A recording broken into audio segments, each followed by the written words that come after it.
Enquanto nós estamos aqui, vamos ouvir a palavra de Deus. Hoje, nesta manhã, nós temos Santa Ceia, a comunhão com Cristo, com a sua igreja. Temos princípios da palavra de Deus sobre as nossas vidas.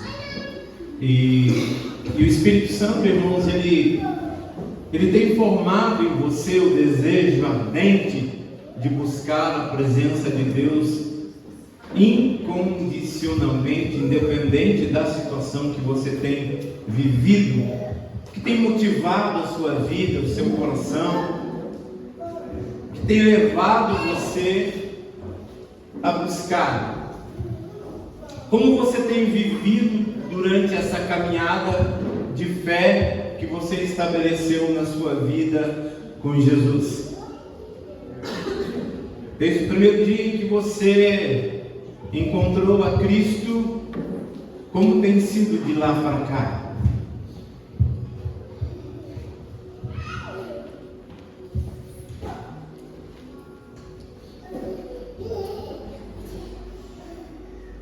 Como tem sido o teu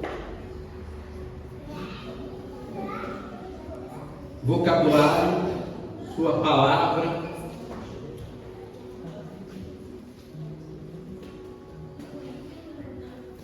Um versículo que eu gosto muito, bem conhecido,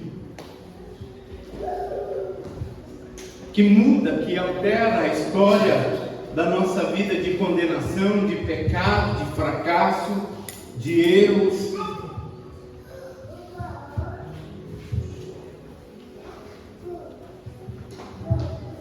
Escrita por Paulo na segunda carta aos Coríntios,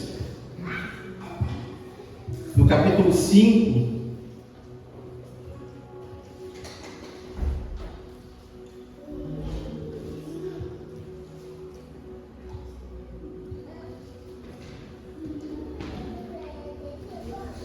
do versículo 14 em diante,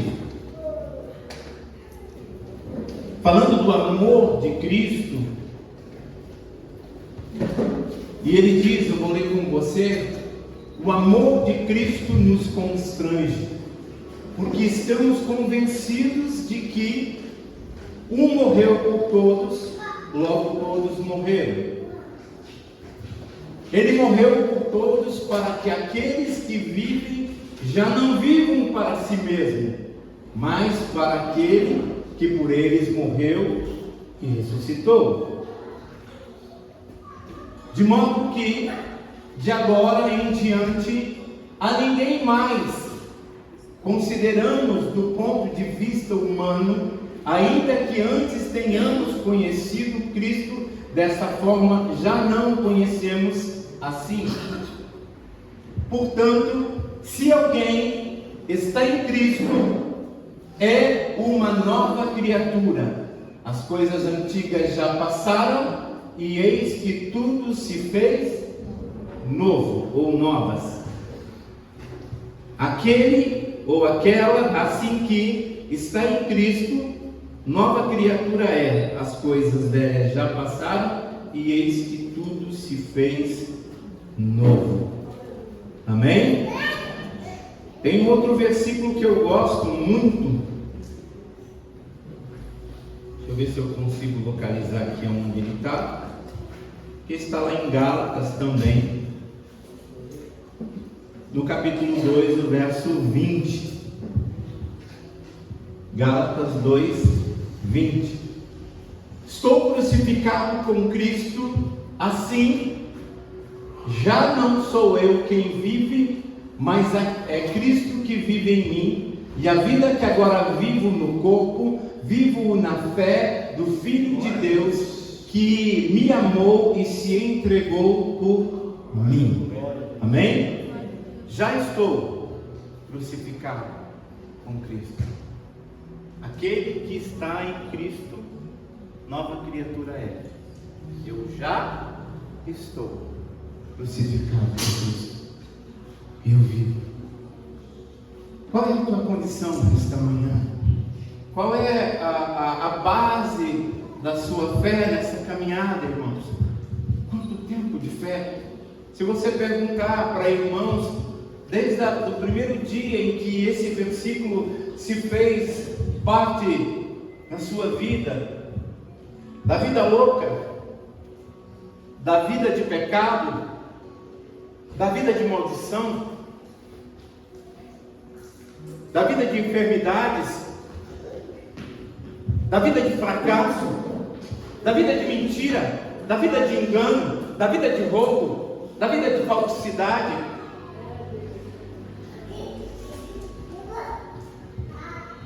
da vida em que muitas vezes nós achamos estar bem, caminhando segundo os conceitos que o próprio mundo, que a própria história nos apresenta e nós caminhamos.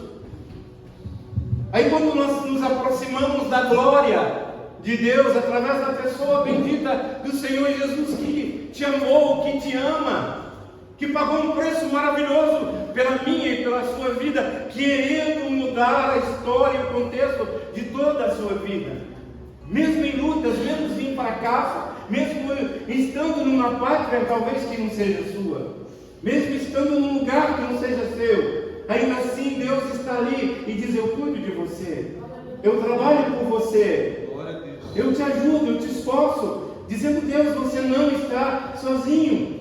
Alguém que intercede por você, alguém que ora por você, alguém que se levanta e compra a causa por você. E isso é o grande amor de Deus pelas nossas vidas, irmãos.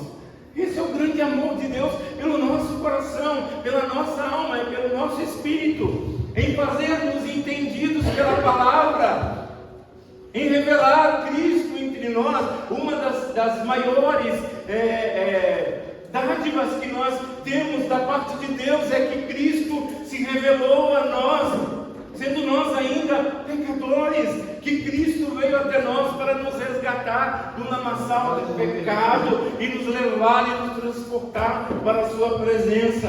E quando nós entendemos isso, esse processo de salvação e de resgate, nós assumimos aquela condição que nos foi imposta, irmãos, de pecadores, dizendo que todos pecaram e destituídos estávamos da glória de Deus, mas Deus desejou colocar sobre Cristo toda a minha miséria de pecado, e sobre Ele levou sobre si na cruz do Calvário. Por isso estamos aqui hoje, por isso levantamos uma base de fé pautada na palavra de Deus, dizendo: eu levanto o meu alicerce, a minha base é Cristo, o meu alvo é Cristo, o meu futuro é Cristo, a minha identidade é Cristo, eu quero andar com Ele, eu quero viver com Ele, eu não posso renunciá-lo de modo nenhum.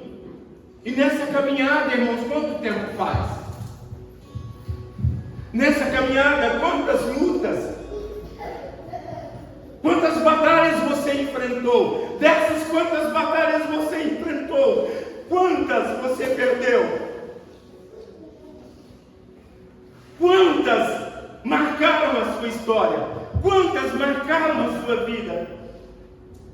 Quantas talvez quis fazer você recuar, abaixar a guarda e dizer para você: não dá mais, você não é vencedor, você não é vencedora.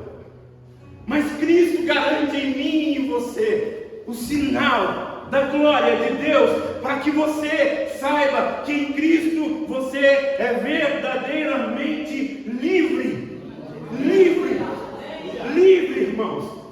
Você tem que ter no seu coração que eu sou livre em Cristo Jesus. O pecado já não tem mais domínio sobre a minha vida, porque Cristo, Ele tem essa base, e Ele vai te formar, Ele vai te amadurecer. Se você era inconstante, o Espírito Santo, ao trabalhar através da palavra de Deus, líderes, homens e mulheres levantados por Deus. Hoje, irmãos, é muito difícil. Infelizmente, é muito difícil crer em alguém. Quando alguém se aproxima, às vezes você pensa: o que essa pessoa quer de mim? Qual o interesse dele por mim, dela por mim?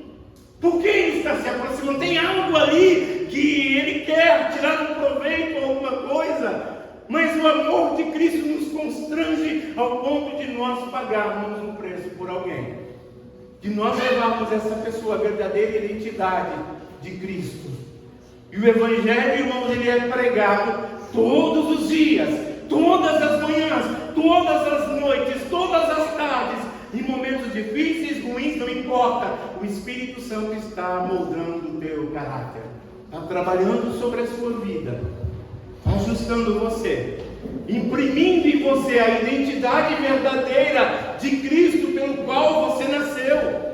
Você não nasceu, irmãos, para ter uma identidade alternada. Você nasceu para ser um servo, uma serva de Deus, lavado e redimido no sangue do Cordeiro em Cristo Jesus. Você nasceu para ter a identidade de Cristo. A revelação de Cristo em você, ela tem que ser participativa, tanto para com Deus, como para a comunidade, como teus irmãos. Quando Jesus chegou para Pedro e falou: Pedro, quando você se converter, meu amigo, participa aos seus irmãos, mostra aos seus irmãos. E Pedro, irmãos, desde quando foi escolhido, foi chamado por Deus. E como é precioso você poder ouvir a palavra e poder anunciar o Evangelho. Quando André chegou lá e viu Cristo, achamos o Messias, achamos o Salvador, encontrei o Salvador, eu achei Ele, eu vi a glória dEle, eu vi o amor dEle, eu vi o poder dEle, eu vi a manifestação da sua graça sobre a minha vida, e eu tenho que levar alguém a Jesus. Chegou Pedro, nós achamos o Salvador. Aonde Ele está? Venha e vê. E quando você é apresentado, irmãos, por amor, por alguém, a Cristo, Ele passa a começar uma boa obra na sua vida, a alicerçar você, assim como fez com Pedro, com todas as falhas, dificuldades, renúncias, com todos os erros. Mas Jesus falou: Pedro, quando você se converter, você participa isso aos seus irmãos, demonstra quanto você é meu e o que você tem de mim, participa isso, mostra. E irmãos, na carreira de fé, nós não podemos negligenciar o nosso crescimento. Uma coisa Deus quer de você: o teu amor a Ele, a tua fidelidade a Ele, a tua honra a Ele, a tua dedicação a Ele, o teu voto a Ele, a tua santidade a Ele, tão somente a Ele. Você galgar um degrau a degrau de fé, em ascensão, em crescimento, numa relevância de que Cristo tem um propósito sobre a sua vida e te levar ao conhecimento da glória de Deus, até que todos chegamos à estatura de um varão perfeito, não em nós mesmos, porque se nós olharmos para nós mesmos e querermos ser um varão perfeito, não o seremos. Porque esse pecado, esse mundo, nós estamos vivendo e ele altera nosso humor, nosso gênio, nossa palavra, nossa fala, mas em Cristo Jesus nós o somos.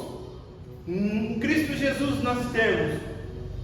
E essa palavra, irmãos, que Deus traz a você nesta manhã, como você tem vivido o Evangelho de fé, como você tem vivido, como você tem lidado com a sua fé em Cristo, como você tem lidado com a estrutura desde o primeiro dia que você votou uma fidelidade e honra ao Senhor. Quanto tempo passou? Você está crescendo, você está amadurecendo, você está aprendendo, você está sendo discipulado, irmão, ministrado, ministrada. Você está aproveitando a palavra que se chega aos teus ouvidos. Ela, quando tem chegado a você, ela tem alterado alguns que o direito da palavra, o objetivo da palavra é transformar você, a sua vida, em um homem santo e reverente ao Senhor, contendo o teu coração em santidade em todos os princípios da palavra. Nós somos chamados a isso. Só que nós não podemos, irmãos, baixar a nossa guarda. O Evangelho a nós dado é para crescimento, para estrutura.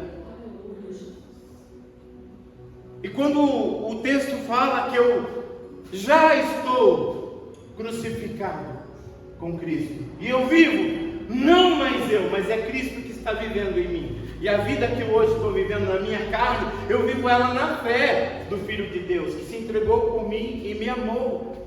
Então, no momento de luta, no momento de provação, eu tenho que trazer, irmãos, para a minha vida a experiência de que Cristo ele venceu na cruz. E a intenção dele é trabalhar sobre a sua vida. E o diabo ele quer distorcer os fatos. Ele quer distorcer as coisas. O teu vocabulário, irmão, irmã, não é mais o mesmo. A tua fala não é mais a mesma. Os valores que você levantou não são mais os mesmos. Os ambientes que você frequentava antes, hoje já não te dão mais prazer.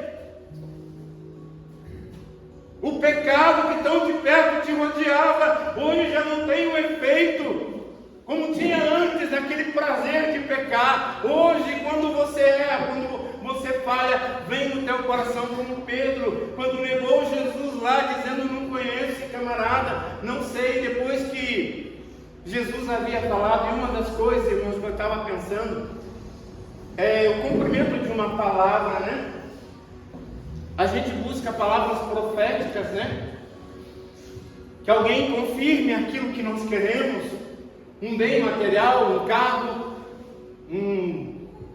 a compra de um terreno, a compra de uma casa, um filho, uma filha, mudanças, transformações, mudança de emprego, mudança disso, daquilo, e nós buscamos ao Senhor confirmação, até mesmo numa palavra.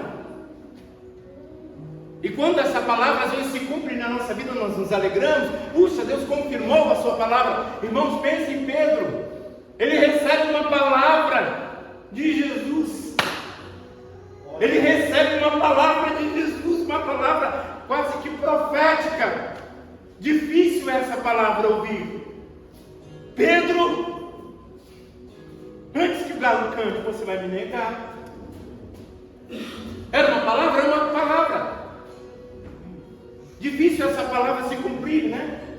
Mas por quê? Porque Deus estava trabalhando em uma maturidade, mudar alguns conceitos. Provar, Pedro, onde você está? Qual é o teu perfil? Qual é a tua maneira de andar? Qual é o teu vocabulário? O que você está fazendo? E quando aconteceu, Pedro lembrou da palavra que o Senhor tinha dito. Não era uma palavra que dizia: eu vou te entregar um tesouro sobre a sua vida. Você vai me negar pela atitude que você vai me negar. E Pedro, infelizmente, negou por esses fatores. Amém? Mas eu e você, irmãos, queremos a palavra, e essa palavra tem que se confirmar na nossa vida para edificação. Mesmo ruim, eu tenho que aproveitar aquela para crescimento. Pedro chorou amargamente porque lembrou daquela palavra. E quando nós começamos uma linhagem com Cristo, uma caminhada com Cristo, nós devemos alterar, irmãos, alguns padrões da nossa vida. Não tem como viver e servir a dois senhores. Nós precisamos trabalhar para mudar algumas coisas na nossa vida. Só que quando Cristo ele imprime a sua identidade na sua vida, irmã e irmão, o teu vocabulário é diferente. O teu andar é diferente. O teu falar é diferente. As tuas preocupações são diferentes. Como a Ana falou, os teus valores são diferentes. E o Espírito Santo de manhã, aqui, nesta manhã, te diz: Jesus, eu imprimi, Deus dizendo a você, a minha identidade em você. Não tem como fugir disso. Você se comprometeu comigo. Já estou crucificado com Cristo e vivo. Não tem, Luiz, como você escapar disso. Já estou crucificado com Cristo e eu vivo. Eu estou com Ele, Ele está comigo. E por onde você passar, aí, irmãos, entra uma grande diferença. Se você olhar nesse texto de Pedro, quando ele negou, não vou entrar em detalhes das questões mais teológicas lá, mas está lá no capítulo 26 de Mateus, o versículo 72. Mas eu quero frisar uma frase para você e para mim, que Deus vai confirmar essa palavra no seu coração. Mateus 20, vamos ver se está no mesmo. E ele, jurando, negou outra vez: não conheço esse homem. Próximo versículo. Pouco tempo depois, os que estavam por ali chegaram a Pedro e disseram: certamente você é o quê, irmãos? Certamente você é o quê? Por quê? O seu o quê? Modo de falar. O seu modo de falar o denuncia. A maneira como você fala denuncia quem você é em Cristo Jesus. A sua fala te denuncia. Não tem como fugir. Você pode estar em qualquer lugar. O DNA de Cristo imprimido em você te denunciará. Falará com você onde você estiver. Mostrará quem verdadeiramente é você em Cristo Jesus. Eu não estou falando aqui da linguagem, se é da Galileia, se é mas eu estou falando, imprimindo essa identidade em Cristo Jesus. O teu vocabulário te denuncia. O teu falar te denuncia quem você é em Cristo Jesus. Seja onde você estiver. Por que, irmãos? Quando você está no teu trabalho, há uma manifestação da glória sobre você. Há um interesse além do Espírito de Deus em trabalhar em vidas, mudar vidas, levar vidas aos pés da cruz de Cristo, mostrar a glória de Deus sobre a vida deles. E isso é a denúncia de que nós somos verdadeiramente filhos de Deus, lavados e redimidos no sangue do Cordeiro. O meu vocabulário tem que me denunciar. A minha palavra tem que me denunciar. Que quando eu me comprometo a denunciar, irmãos, é fazer revelada, como nós cantamos, a beleza de Cristo na minha vida. E quando eu me interesso em trabalhar na vida de pessoas, o Espírito Santo, ele trabalha na minha também. Então o crescimento, a estrutura, a vazão do Espírito de Deus sobre a sua vida é levar você a ficar firme, alimentar você na fé. Irmãos, e para isso nós precisamos tomar algumas direções na nossa vida. Se você quer ter uma vida em Cristo Jesus, nós precisamos aplicar a nossa vida no Evangelho, na palavra, no crescimento, na oração. Se você está enfrentando lutas, se você quer respostas, você não precisa correr atrás das palavras proféticas para que um profeta, hoje Cristo está sobre a sua vida e Ele te revela a sua vontade com clareza, quando não há interferências na sua oração, quando não há interferências na sua aproximação em Cristo Jesus.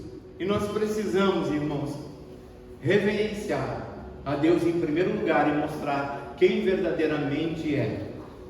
Eu me comprometi, eu já estou crucificado com Cristo, então a minha palavra vai me denunciar. Onde eu estiver, você não tem como, você vai no aplicativo, esses dias eu estava levando, eu fiz uns aplicativos aí para ajudar, para revezar lá com o André, e eu estava, entrou uma cliente, uma passageira ali, né? A primeira fala do que ela falou, você é pastor, né? Eu falei, eu escrevi Pedro, eu falei, será? Você é pastor. Eu falei, mas como é que você sabe? E aí ela contou, e aí, irmãos, é esse falar, ela contou que o pai dela frequentou a nossa igreja lá, e ela veio uma ou duas vezes, e estava apavorada porque ia fazer um teste aqui na faculdade, no TCC, que tinha que apresentar. Você vê como é que Deus faz. Ela estava preocupada, falando assim, eu não sei como eu vou apresentar. Aí eu falei para ela, você sabe de onde eu saí? Eu saí lá de Piraquara. Lá de Piraquara. Qual era a chance de eu encontrar justamente você, filha de um irmão que frequentou a nossa igreja, numa necessidade que você estava precisando de uma orientação, de uma oração? Eu falei, isso é simplesmente o amor de Deus. Eu aproveitei a oportunidade, orei, abençoei a vida dela, ela foi fazer o teste tranquila. Então é essa prova de nós aproveitarmos as nossas oportunidades em Cristo Jesus. Você não pode desfalecer, irmão. Você não pode abaixar a guarda. Você não pode isolar o teu DNA da fé. Você não pode mudar os conceitos da sua vida. Você tem que estar firme todos os dias no Senhor. Você tem que estar firme todos os dias no Senhor. Você tem que ajudar pessoas que estão ao seu redor. Você tem que se santificar e se comprometer. A Bíblia diz assim que nós devemos nos aproximar de Cristo porque os dias são maus. Se nós baixarmos a nossa guarda, o inimigo vencerá. Quando Moisés estava lá no monte, buscando a presença de Deus, na intercessão pelo povo de Israel, durante uma grande batalha, ele levantou as suas mãos. Mãos santas, comprometidas, mas era humano, e as suas mãos foram assim. E conforme as suas mãos iam baixando, o povo inimigo prevalecia. Eu digo para você, irmão, não deixe a mão do seu irmão baixar. Não deixe a mão do seu esposo baixar. Não deixe a mão da sua esposa baixar. Não deixe a mão do seu filho baixar. Não deixa. Intercede, ora, busca. O que Deus levantou? Arão e Ur, um de um lado e outro de outro, e seguraram as suas mãos no alto, e o povo prevaleceu. Enquanto as suas mãos estiverem levantadas diante do trono da graça, haverá bênção sobre a tua casa, sobre o teu lar, sobre a tua família, sobre o teu trabalho, sobre o teu serviço, tua vida espiritual, tudo que você deseja, Deus agregará na sua vida. Mas se nós abaixarmos a nossa guarda e virarmos as costas do Senhor, infelizmente é uma questão de tempo e a ruína virá. Então separe o melhor para Deus. Separe a sua vida ao Senhor. Se coloque em pé.